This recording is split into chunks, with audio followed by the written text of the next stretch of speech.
Madame, Monsieur, bonsoir. Merci d'avoir pris ce rendez-vous de l'information. Au sommaire de cette édition, les rois du Bénin ont été reçus par le président de la République, Patrice Talon. C'était hier à la présidence de la République. Nous en parlerons dans ce journal.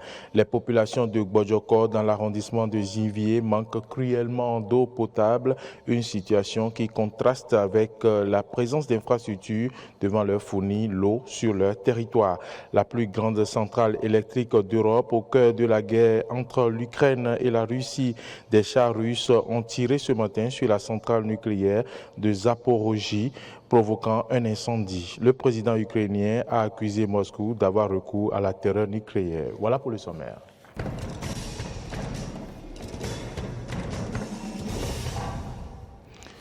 Merci de votre fidélité et bienvenue dans ce journal. Le journal du service public, La Nation, a effectué aujourd'hui sa rentrée thématique au titre de l'année 2022. C'est la ministre du Numérique et de la Digitalisation qui a présidé cette rentrée, bien sûr, à Cotonou. Suivez ici le compte rendu de Clémence Toncoin. La rentrée thématique 2022 effectuée ce vendredi est la toute première de l'histoire du quotidien La Nation, déjà vieux de plus de 50 ans. Elle va permettre au journal du service public de mieux répondre aux attentes de ses partenaires et lecteurs. Pour le directeur de publication du quotidien, la présente rentrée thématique apparaît comme un engagement solennel pour le personnel du journal. Au détour d'un atelier diagnostic, de repositionnement stratégique que nous voulons comme tel du journal pour apporter de nouveaux contenus à notre journal, nous avons été confrontés donc à l'idée d'une rentrée thématique qui s'est imposée à nous. Une rentrée thématique pour prendre attache avec notre lectorat, pour prendre un engagement solennel. Cet engagement ne tient pas qu'à la thématique relative à cette rentrée, à la présente rentrée. Il y aura de nouveaux contenus, de nouvelles rubriques dans le journal La Nation.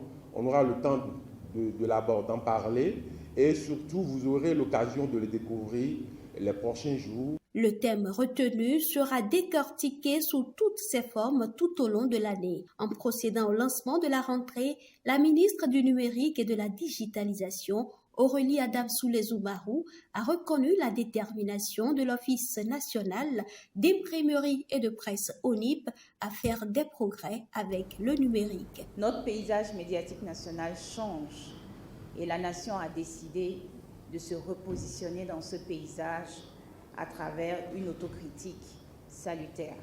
Le terme choisi, le Bénin à l'ère du numérique, fait écho à plus d'un titre. À travers ce thème, le journal La Nation promet, c'est une promesse, d'édifier toute la population béninoise sur toutes les réalisations du secteur et tout au long de cette année. Les années prochaines, d'autres thématiques seront définies et cette édification pourra continuer. Plusieurs communications abordant différents thèmes relatifs au numérique au Bénin ont été animées au cours de la cérémonie.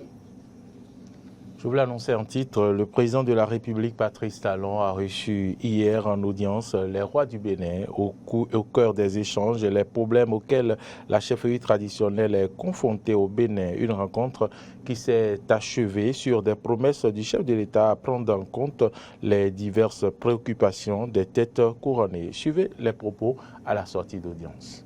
Nous sommes venus rencontrer le chef de l'État pour discuter avec lui des problèmes de la chefferie traditionnelle. Le chef de l'État a déjà un chronogramme pour cela.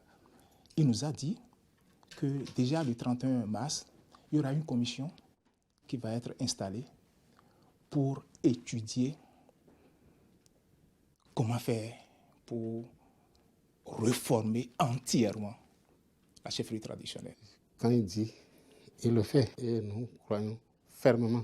Vraiment, parce que c'est de vive voix et du bon cœur qui nous a promis que tous ces actes seront pris. Nous le croyons et nous pensons que ça va être fait. L'animatrice Top au féminin, l'animatrice bien sûr de l'émission Top au féminin de la chaîne de télévision TVC et le directeur général de la chaîne ont été reçus ce mercredi en audience publique à la Haute Autorité de l'audiovisuel et de la communication. Les conseils de l'institution avec à leur tête le président ont statué sur les dérives intervenues dans l'un des numéros de l'émission. Clémence Tonoucoin pour le compte rendu. Les dérapages intervenus au cours de l'émission Top au féminin du jeudi 17 février sur la chaîne de télévision privée TVC sont à l'origine de la présente audience publique de la HAC. Quelques jours plus tôt, le sujet a fait l'objet d'une instruction. À l'entame de la séance d'audition publique, le président de la commission de la carte de presse, de l'éthique et de la déontologie a rappelé les faits reprochés à la chaîne de télévision et à l'animatrice de l'émission. La chaîne de télévision privée commerciale TVC Bénin a initié au profit des téléspectateurs une émission dénommée Top au féminin. L'édition du jeudi 17 février 2022 a porté sur le terme Busy Girl, sexualité décomplexée ou vénale. Au début de l'instruction, le 22 février dernier, nous retenons que la rédactrice en chef, animatrice de l'émission, incriminée et chef de programme ne dispose pas d'une carte de presse. La grille des programmes diffusée actuellement par TVC Bénin, n'est pas communiquée à la HAC en violation de la convention qui lie l'institution la société à l'institution de régulation des médias. Présents à l'audience, les deux mises en cause ont reconnu les faits qui leur sont reprochés. Notre intention, ce n'était pas de faire l'apologie du busy, c'était de sensibiliser autour. C'est vrai que c'est parti dans tous les sens. On s'excuse vraiment pour ça. Peut-être que nous ne sommes pas excusables, mais nous demandons votre clémence. Nous avons voulu produire une telle émission pour que le corps social tout entier puisse en prendre davantage conscience et prendre les mesures qui s'imposent pour pouvoir commencer par combattre le phénomène. Monsieur le Président, il ne nous reste qu'à présenter nos excuses pour vous faire la promesse que nous ferons beaucoup plus attention prochainement, nous serons beaucoup plus vigilants par rapport à ces sujets sensibles. En bon père de famille, le président de la Haute Autorité de l'audiovisuel et de la communication a prodigué aux mises en cause quelques conseils. À partir d'une faute, nous constatons qu'il y a encore d'autres fautes en arrière. S'il n'y a pas ce dérapage, on ne saura peut-être pas que deux de vos collaborateurs ne sont pas détenteurs de la carte de presse. En tant que directeur, nous vous demandons de nous aider à mieux gérer les professionnels des médias. Madame, vous êtes jeune, vous avez de l'avenir devant vous. Essayez désormais de mieux vous contrôler. Ne vous laissez pas emporter. Après la plénière, il a été décidé entre autres de la suspension de l'émission pour une période d'1 mois. Article 2. Le directeur de la télévision privée commerciale TVC Bénin est mis en demeure de veiller à la qualité professionnelle de ses collaborateurs. Article 3. Le directeur de la télévision privée commerciale TVC Bénin est mis en demeure de respecter les dispositions du Code de l'information et de la communication et les clauses de la convention signée avec l'AC. Article 4. L'émission interactive Top au féminin est suspendue pour une période d'1 mois pour compter de la date de notification de la présente décision. Le directeur de la chaîne de télévision privée TVC a dit avoir pris bonne note de la décision. Il a par ailleurs promis de veiller à sa mise en application. Mise en service le jeudi 8 octobre 2020 à Gbodjeko dans l'arrondissement de Zinvié par le ministre de l'Eau et des Mines, Samou Seydou Adambi, les infrastructures réalisées dans le cadre du projet de renforcement du système d'alimentation en eau potable de la ville d'Abomey-Calavi et ses environs ne sont toujours pas opérationnelles. Une situation qui rend difficile l'approvisionnement en eau potable dans les localités que devront desservir les dites infrastructures. Reportage Carlo François Hungbedi-Hinton. Gbodjeko, un village de l'arrondissement de Zinvié dans la commune d'Abomey-Calavi. Ici, nonobstant la présence des infrastructures du projet de renforcement du système d'alimentation en eau potable, les habitants sont en manque d'eau dans la localité et ceci depuis plusieurs mois. Pour s'approvisionner en eau potable, il faudra parcourir de longues distances. Si tu vois les femmes en allant chercher de l'eau avec le bidon ou le bassine, c'est à des distances. Nous, actuellement, moi, j'ai pu faire ce que je peux faire comme forage, mais ça ne suffit pas. C'est insuffisant. On a tellement besoin d'eau à Gbodjeko. Vous voyez, la zone est un peu reculée et il y a tellement de difficultés pour beaucoup de choses dans la zone. Les enfants, surtout nos petits-enfants, dans l'école publique de Gbodjeko, vraiment, ils ont vu beaucoup de choses. À cela s'ajoute l'impraticabilité de la voie quittant le carrefour à Glansa dans l'arrondissement de Glodjibé pour le village Gbodjeko. Ça a tué beaucoup.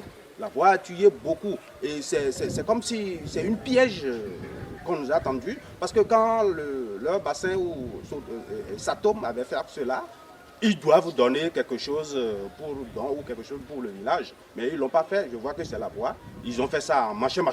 Maintenant, voilà que la voie est méchante. Face à ces difficultés, les regards sont tournés vers les autorités étatiques et communales pour que des solutions soient trouvées. C'est difficile pour nous à Gbodjeko de trouver de l'eau. Gbodjeko, c'est dans Zinvié, l'arrondissement de Zinvié.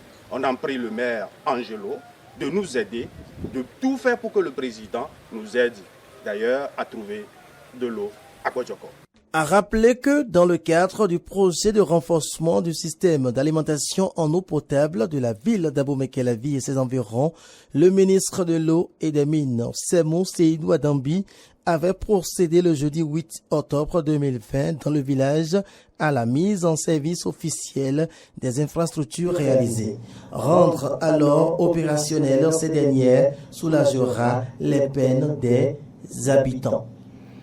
Hors du Bénin et en bref, Albert Ouedraogo, économiste de formation et universitaire de 53 ans, est désormais le Premier ministre civil du Burkina Faso, conformément à la charte de la transition.